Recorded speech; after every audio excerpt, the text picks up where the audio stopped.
Great Debaters Contest is powered by Blaze, by Safaricom, the Youth Network. Welcome to the Nakuru Region Debate. So for the Great Debaters Contest, I am your host, Austin Nyambok. And I am Mariam Bishar. We have Daystar High School going versus Anestar Lanet on whether sustainable agriculture is the breakthrough for economic progress in Africa. We'll have them take the stage now.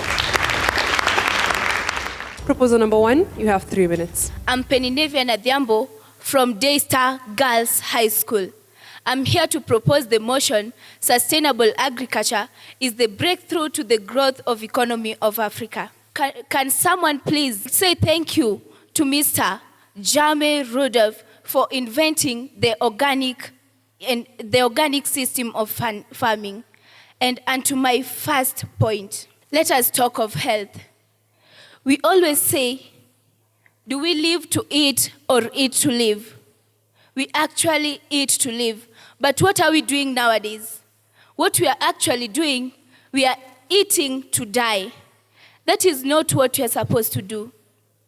We are supposed to focus on health, and it has come to our attention that 39.6% of people are diagnosed of having cancer.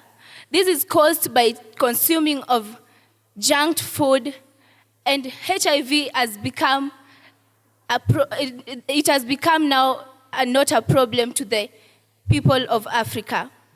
We have to change, people of Africa. We have to be ourselves and not focus on junk foods. On to my second point. Let us practice intercropping. It helps in improving the quality of the soil. When we intercrop, let's take for instance, planting maize and beans on the same piece of land. Maize have different elements, while also beans have different elements. They will not depend on each other, but be dependent on themselves. And to my next point, it is only in organic farming system where we can differentiate between bad and good seeds. Let's say you'd go to a shop and ask to buy some seeds to go and plant. How are you going to know if they are good or bad? But when you use the organic type of farming, it will actually help you know if this plant is good for consuming or if it is bad. And I'm surprised to find that my dear brothers are against this motion. And on the other side, I see even the standard publishers supporting this motion by saying that we should take foods, we should consume clean foods which are next to their fresh produce, rather than taking foods which are packed. They are not health for our growth. And if it is necessary to take for instance, the brown rice, not the white rice. And what I would like to leave you with, take a corner, think about what I've said, and digest it. Thank you. Opposition, you have 3 minutes to make your opening statement. Robert Kiyosaki, the author of Rich Dad, Poor Dad, clearly states that for one to be successful, you have to invest your time and money in activities that benefit both you and the environment at large. I am Sean Gatia from the outstanding boys Anestar, boys Lanet, here to strongly oppose the motion that states sustainable agriculture is a breakthrough in achieving economical growth in Africa. What do we mean by sustainable agriculture?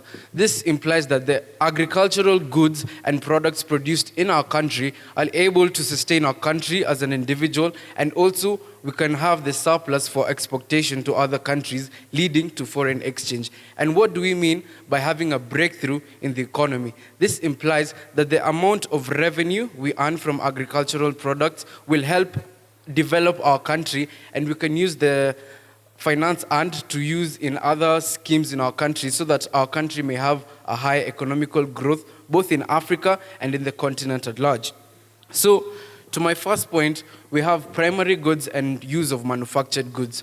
Statistically, manufactured goods have a greater income of revenue to a country and a continent compared to primary goods. Because primary goods, you have to sell a high quantity of them so that you may be able to manage. Yet, we know that this is not possible in our case. We have a good example of a country like China. They sell manufactured goods and services, and their economy is high. We do not hear them talking about agriculture, because for agriculture to be able to sustain our government and our continent, it needs a lot of it, of which we both know we're not capable of that right now. Other than that, we have pests and diseases. Pests and diseases, these are natural calamities that both you and I have no control over. So once we invest in agriculture, this means that anything from anywhere can come and attack us without us knowing, meaning that we'll not have any leverage towards it and will leave us devastated. We have a good example of Kurosoi, Kenya, that got a huge sum of money for agricultural produce to use in agricultural production. But right now, due to pests and diseases, they're singing a song that I believe we've had it way too long, which is Serikali Saidia, of which I do not believe we should be singing this song day and day, because we have manufactured goods that our country can be able to produce and sustain it. Other than that, we have natural calamities like flooding, hurricanes, and drought, of which they're still inevitable because we do not control them. Although we have statistics telling us about when we may have floods or when we may have droughts, sometimes they're not accurate. I, for example, am a farmer. I have a farm behind our school, and if you need clearance of that, we have photos you can come and see. The past week, there was a lot of there was a lot of rainfall, and my vegetables were spoiled. So it means that I cannot depend on this fully so that it can benefit me and make me grow. So I'd like to ask a question to the proposers. Could you give us an example of a country that has succeeded due to agriculture? And don't use Egypt, because it's falling due to political instability. Thank you. We'll hear rebuttals now. Proposers, you have 3 minutes. Ladies and gentlemen, my name is June Minor from Daystar Girls High School. I hereby stand here in front of you with courage and confidence, ready to propose the motion that clearly states out, sustainable agriculture is a breakthrough to the economic development of Africa. And to my first point, I would like to say, sustainable agriculture encourages creativity and innovation. Take a look at our farmers. Our farmers can do more, much better on agriculture, not relying on inorganic farming.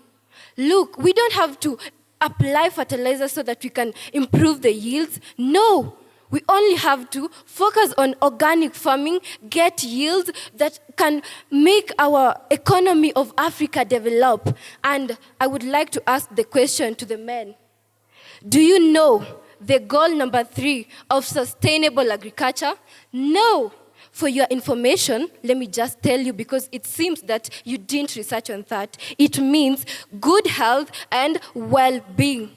You see, good health and well-being goes hand on hand with creativity and innovation. If we have good wealth, we are going to get much yields that will improve the economy of Africa. And I'm sure you are all willing to go on and put the economy of Africa there up, rather than see the European countries benefiting better than us. And to my second point, we talk of Regina Painter, Regina Painter of Cancer University, who published Insect Pesticide.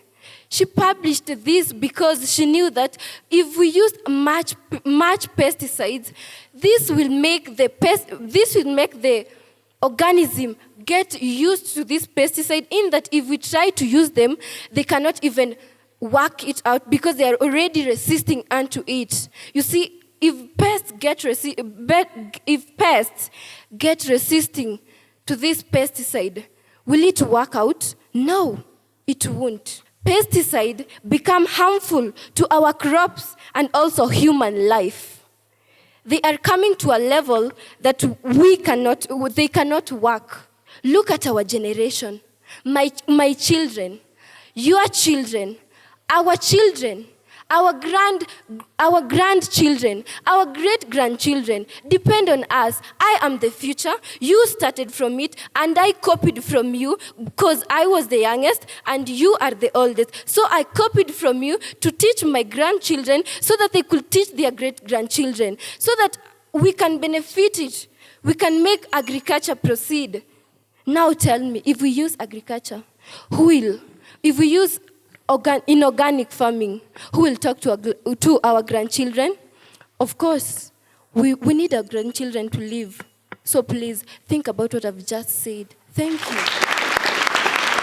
Anestar will hear your cross-examination. You have 3 minutes. Ian Nicholas from the Great Anestar Boys High School, Lanet, representing the motion that says sustainable agriculture is a breakthrough in achieving economical growth in Africa. Firstly, I'd like to say that learn to listen and listen to learn. For those who learn and listen are well educated. My first point states that agriculture deserves diversities. By having these diversities, it means that every farmer has to indulge in polyculture, hence monoculture is greatly disadvantaged. Therefore, when we engage in polyculture, it requires skilled labor, a lot of welfare, and also a lot of technology. By including of all this, we'll waste our time, firstly, because it's time-consuming. Secondly, we need a lot of money, and I'd like to ask a question to my beloved Lanet sisters. Kenya wholly depends on agriculture, which is the exportation of tea. Why isn't Kenya ranked amongst the top 5 most economical, stable countries in Africa? Please answer that question. Also, to my second point, it says that agriculture uses machineries for a large tract of land. Therefore, I like to argue about and say that when agriculture needs the machineries, people will lack labor, and this will lead to unable economical growth in Africa. This is because when people lack the land, the labor to do, they lack individual living standards, and therefore there won't be contribution in the country as a welfare, and therefore they'll be deprived economical growth. Also, she talked about organic farming.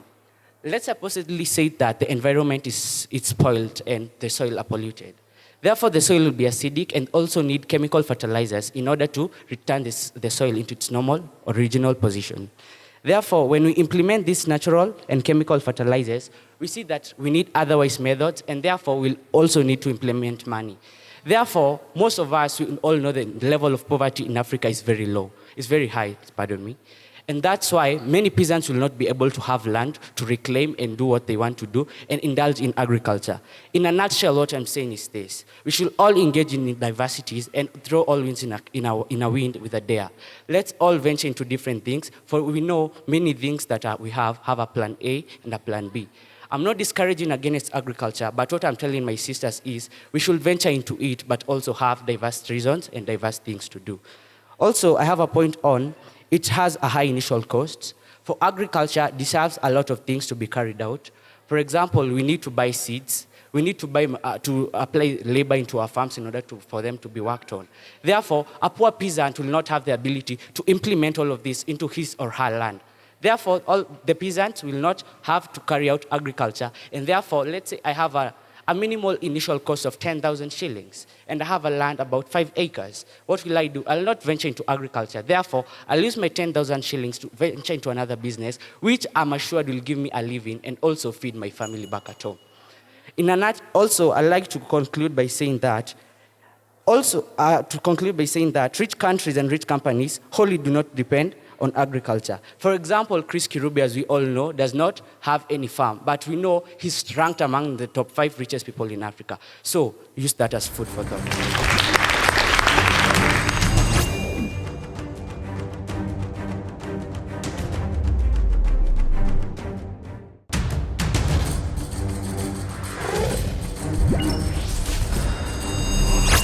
The proposers have been asked why they say that pesticides kill plants, yet it may be the underuse or overuse of these pesticides that is actually the problem. And the opposition have been asked how a country that lacks minerals could have a sustainable economy. We'll have them respond to those questions. Proposal number 3, you have 3 minutes. Great families, great health, great parents, great children, happy families. And the last one. The name is Mary Claire. Atello from Daystar Girls High School, here to strongly and honorably propose the motion, sustainable agriculture is a breakthrough to the economy and development of Africa. And to my brothers on my left, on my right-hand side, Sean, you asked a question that we proposers should give him an example of a country that is doing well and is using sustainable agriculture. With all honors, Sean, let's just look at the other right end of Kenya, there is Uganda. I bet you've tasted the bananas. Sweet. Yeah, but they do not use chemicals, I'm sorry, because research from the World Health Organization states that these farmers have been using chemicals, yes, but they have been using chemicals by only 25%. I bet we all know the majority wins, don't we? Thank you. Are you answered? You're welcome. First, I would like to answer the question. I bet my dear sister here forgot to mention the word excess. But if pesticides are used in excess and you are a farmer, you will feel the pain because they will damage your crops with no mercy. Are you answered? Thank you. And to my first point is global warming. To the geographers and to some of us who don't do geography, but still know the meaning of global warming. An ozone layer, that's a very thick blanket which surrounds the earth, prevents direct sunlight from hitting the earth's surface. But what have we ungrateful people of Africa done? We decide to practice chemical farming, inorganic farming. When you spray the pesticides on your farm, you can't tell me that every bit of it lands on the crop. No.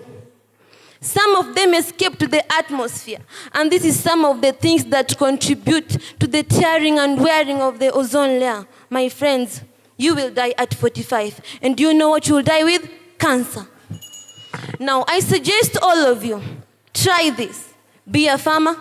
Try using sustainable farming methods. You will become richer than Bob Collymore. You will be richer than the richest man in Africa. And to my second point, westernization. I think the time's up, but I'll just touch a little. Why can't Africans just be Africans? Stop copying the Western ways, my friends. I'll leave you to decide on that. Have a nice day. Opposition will hear your response. You have 3 minutes. My name is Jeff Mora from the prestigious Anestar Boys High School, Lanet. Firstly, I want to answer the question from the audience. The alternative of minerals and oils is trade. This is when we see Barack Obama coming to Africa, mainly Kenya, and invested $7 billion in Kenya. Trade is mainly trusted because it is engaged by many.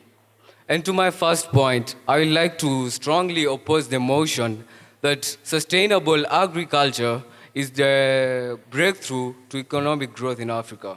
And to my first point, just the other day, to be specific, 5th May 2017, we see that Douglas Dramini, the chairman of World Economical Federal, the chairman of the Federal, just confirming that Africa to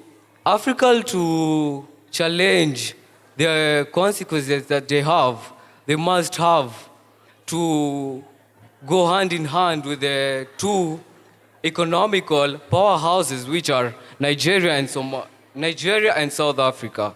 We see that they contribute much 60% to the economical part of Africa. This is when we see leaving 40% to Kenya and the other rest of Africa. This is meaning that the two countries must have to practice breaking through to the economy. These two countries have to succeed in agriculture, of which we both know isn't the case. So I'm not supporting at all that agriculture is the only breakthrough to the economic growth of Africa. I have a question to my opponent. Why is Kenya not ranked the most highly economical, stable countries, yet agriculture is the main production to the income of Kenya? This is tea. We can see tea as the main export of Kenya. We have never been the first country to be economically stable. That's why I'm not going against the motion, but I'm just asking them to give us reasonable answers to the questions. Thank you.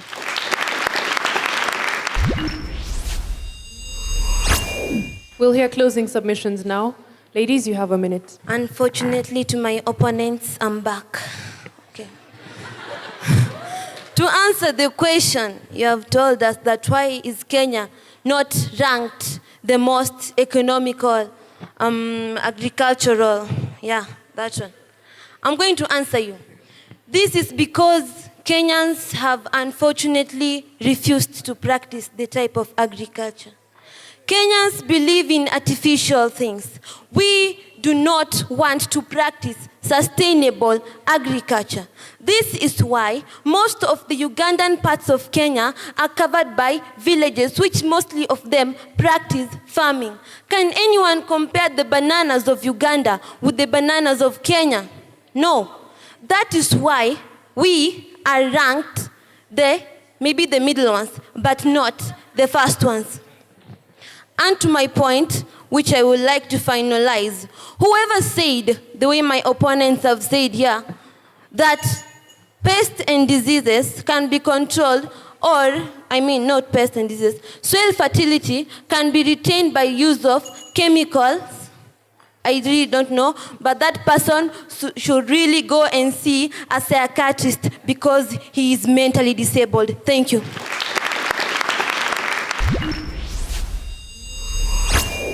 Anestar, you have 1 minute. Akelo, I like the way you make my job easier every day.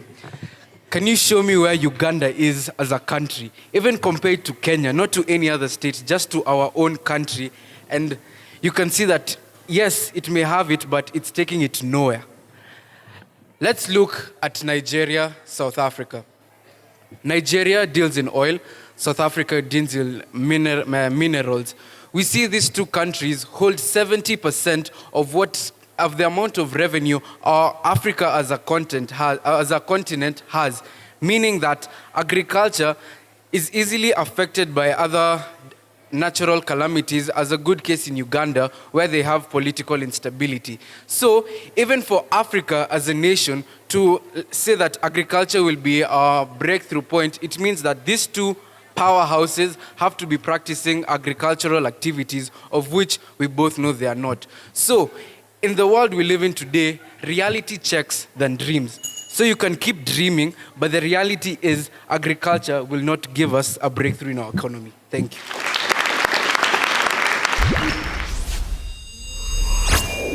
Peninarian, that's your name, is it?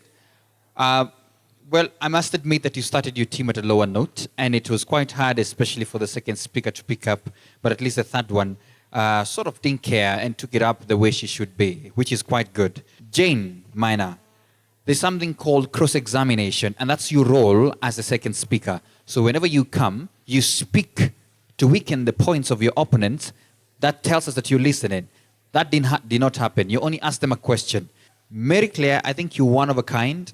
I thought you had already been weakened up because of how the team was picking up, but I love the fact that you're very confident and the fact that you come and speak out your mind in a very positive way, and the audience themselves resonated with that. Congratulations on that, and keep up the good work. Sean, I think you're also epic in your own way, because how you started the team was wonderful. You started them at a very high note, and I think that was a very positive all through to the boys. Very good, and very good start, and even a good ending. That was a very good one of a debater for you. Ian, good cross-examination. I would like you to work on your style and presentation so that you don't have a monotonous delivery, okay? So that you can have the attention of the audience. Jeff, you need to have coherency. In terms of flow of thought, we could tell that you were not sure of what you were saying at some point. You were looking up. So to both teams. I think on one end, you could tell there could be a lot of improvement to do, even on the other end as well. But at least you gave your best. All the best to the two teams. Daystar girls. The judges awarded you 63%. Kindly give them a round of applause. Anestar boys, there's only a difference of 1 point between these two teams, by the way. Anestar boys, the judges awarded you 64%, making you the winners. Congratulations to the two teams on stage. We'd like to also thank our studio audience for being active, and also our viewers back home for keeping it locked on KBC Channel 1 for the Great Debaters Contest. I am Austin Yombok. And I am Mariam Bishar. Thank you for watching.